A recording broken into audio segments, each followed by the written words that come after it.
नमस्कार दोस्तों, knowledge for curious में आपका स्वागत है। आज मैं आपको समझाने जा रहा हूँ chapter 6 if the well goes try, जिसके ऑथर हैं एल्बर्ट गोरे, जो कि वाइस प्रेसिडेंट रह चुके हैं, नोबेल प्राइज़ विजेता रह चुके हैं और आज ही आपको पानी का महत्व और उनकी कमी के बारे में बताएंगे। तो फ्रेंड्स, लेट्स बिगिन। हमारा शरीर यानी ह्यूमन बींग्स की बॉडी मोस्टली वाटर से बनी होती है।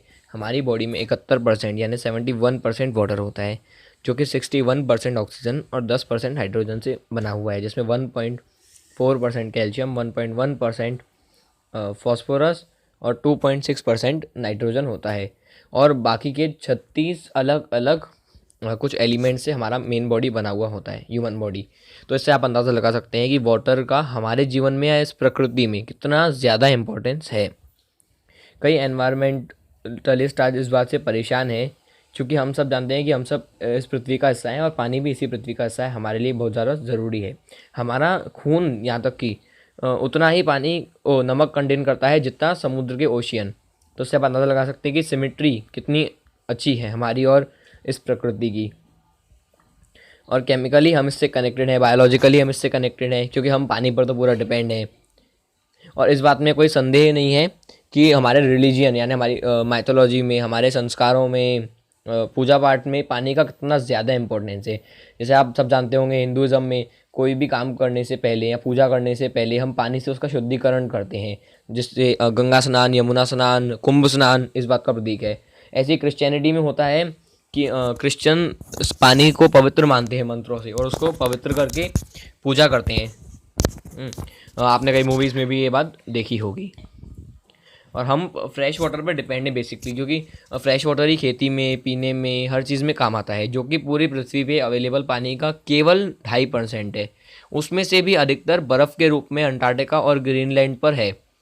और हमारे पास केवल 0.1% है जो कि ग्राउंड वाटर के रूप में है, यानी नदी और झरने, स्ट्रीम्स, तल तालाब, इन सब के रूप में। और अभी भी ये पानी ज़्यादा है हमारी ज़रूरत के हिसाब से, लेकिन अगर हम इसका सदुपयोग करें और इसको कंजर्व करें तो। और उसी तरीके से जिस तरह से पानी दुनिया में डिस्ट्रीब्यूट हुआ, जहाँ पर कम ज़्यादा, उसी हिसाब से हमारी आबादी वहाँ पर बसी, हमारी सिविलाइजेशन वहाँ पे बसी, जिसका एग्जांपल है इंडस वैली सिविलाइजेशन, जो कि सिंधु घाटी के साइड में हम लोग बसे, हम इंडियंस। और इसी तरीके से हम लोग बसते गए, लेकिन आज हम इसका बहुत दुरुपयोग कर रहे हैं। आज जो ग्लोबल वार्मिंग बढ़ रही है हमारे टेक्नोलॉजी की वजह से, उससे एटमॉस्फेयर में पानी बढ़ते जा रहा है और हमारे पास कम है। ग्रीन हाउस इफेक्ट भी बढ़ते जा रहा है। और तो और ग्लोबल वार्मिंग की वजह से जो पोलर रीजन यहाँ पे ध्रुव, जहाँ पर बर्फ़ कैद है, बर्फ़ के रूप में मतलब पानी कैद है, वो भी बहुत जल्दी पिघलने लगे हैं, जिससे बहुत नुकसान होता है। जिनमें से एक नुकसान मैं आपको बताता हूँ कि जब वो गर्म पानी आगे बढ़ता है नॉर्थ की तरफ, तो वहाँ पर वो ग्रीनलैंड में मौजूद ठंडी हवाओं से टकराता है, जिससे उसका वाष्पीकरण यानी इवोपोरेशन और ज़्यादा बढ़ता है।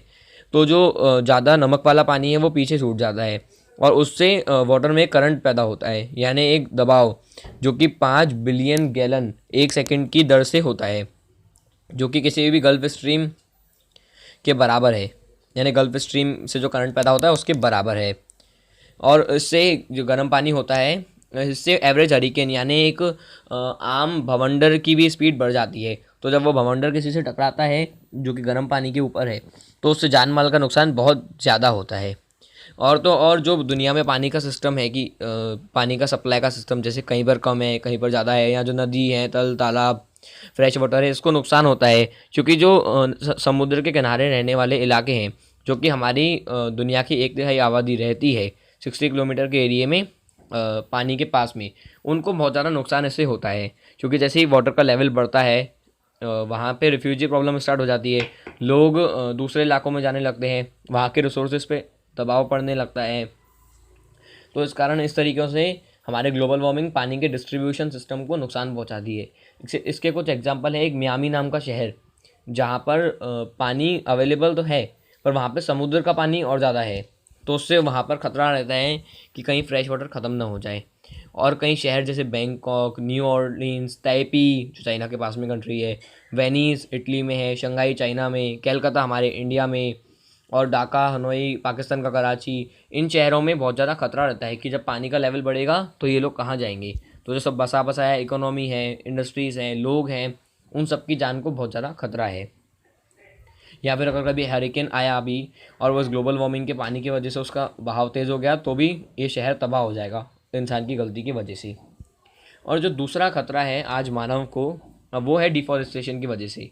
वो भी वाटर से कनेक्टेड है, क्योंकि जब डिफॉरेस्टेशन होता है यानी हम एक जगह से पेड़ को हटा देते हैं तो वहाँ से उस जंगल की यानी उस ज़मीन की क्षमता ख़त्म हो जाती है पानी को रोकने की। क्योंकि फ्रेंड्स क्या होता है, जब बारिश पड़ती है तो वहाँ पर जो घना जंगल है वो पानी को एब्जॉर्ब कर लेता है और जो बाढ़ आने वाली है वो रुक जाती है और वो पानी अंडरग्राउंड वाटर बन जाता है और जो पास में नदी है उसका भी बहाव कम हो जाता है। लेकिन जब हम उन पेड़ों को हटा देते हैं तो वो मिट्टी रह जाती है खाली। तो जब बारिश पड़ती है तो वो मिट्टी बह जाती है और नदी में चली जाती है, तो नदी की गहराई भी ख़त्म और जो पानी अंडरग्राउंड जा सकता था वो भी ख़त्म। तो इस तरह से फिर बाढ़ का खतरा बढ़ जाता है और पानी की जो बहाव है नदी का वो भी बढ़ जाता है और एक नया खतरा आ जाता है।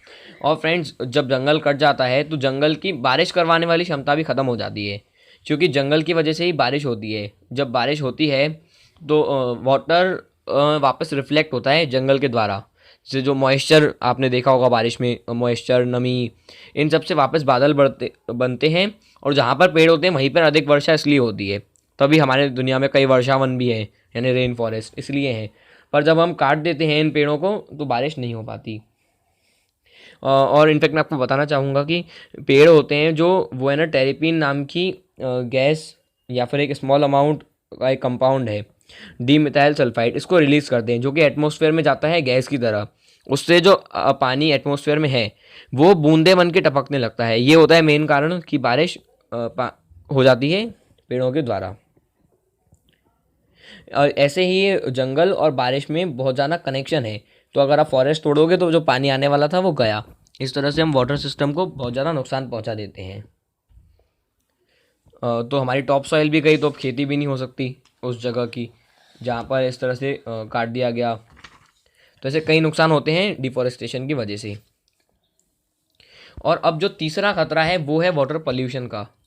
फ्रेंड्स, जैसा कि एयर में होता है कि जो बुरी गैसेस हैं, CO2 है या क्लोरोफ्लोरोकार्बन है, वो एयर के साथ मिलता है और हमें नुकसान पहुंचाता है।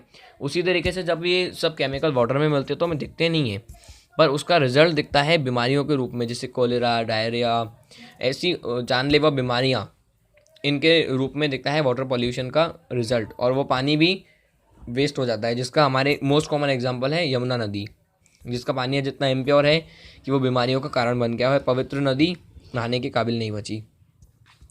आज 1.7 बिलियन यानी 17 करोड़ लोगों के पास साफ़ पानी नहीं है दुनिया में, और 3 बिलियन यानी 30 करोड़ लोगों के पास नॉर्मल पानी नहीं है नहाने धोने के लिए यानी सैनिटेशन के लिए, और फिर पीने का तो सोच भी नहीं सकते।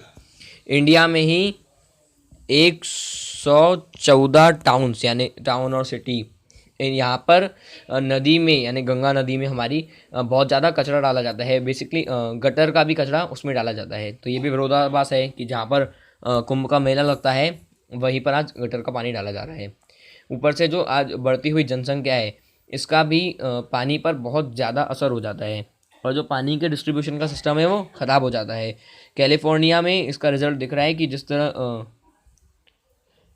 इस जो कैलिफोर्निया का इलाका है वो समुद्र में धंसते जा रहा है हर साल 3 इंच की दर से।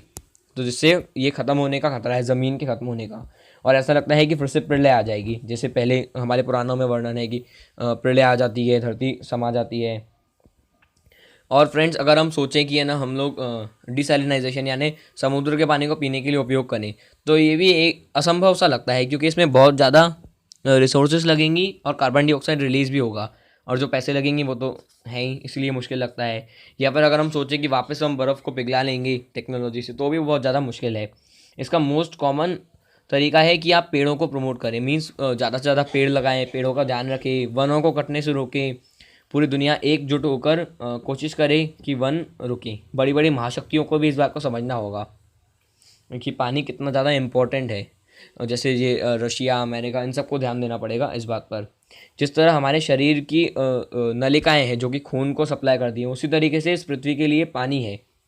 और अगर इस तरह से पानी रुक गया तो इस पृथ्वी पर जीवन असंभव है और जीवन में मानव भी आता है। तो धन्यवाद फ्रेंड्स, बस आप पानी बचाइए, इस चैप्टर का यही मोटिव है कि किस चैप्टरों में से इस चैप्टर को भी एक रखा गया।